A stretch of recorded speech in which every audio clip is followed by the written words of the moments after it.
Welcome to Man Does Tech, where I solve the problems you didn't even know you had.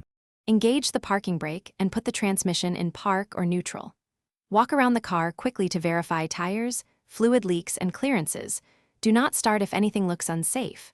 Confirm oil, coolant, and fuel levels meet manufacturer specs before starting. Low oil or coolant can cause severe engine damage.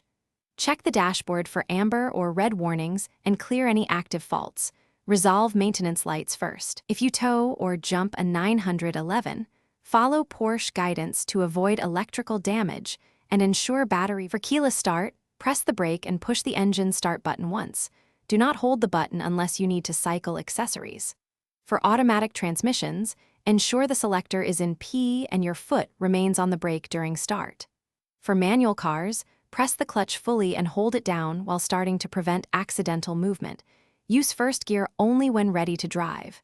If the engine cranks but will not fire, listen for the fuel pump priming for about 2 seconds and verify battery voltage is at least 12 volts.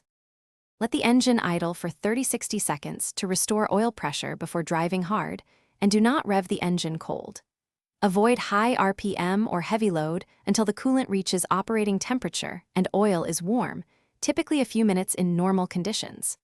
After spirited driving, when shutting down, use a 60-90 second cool down for turbocharged models to prevent oil coking and bearing damage. Park on level ground. Set the parking brake, place transmission in park or neutral with the clutch engaged, and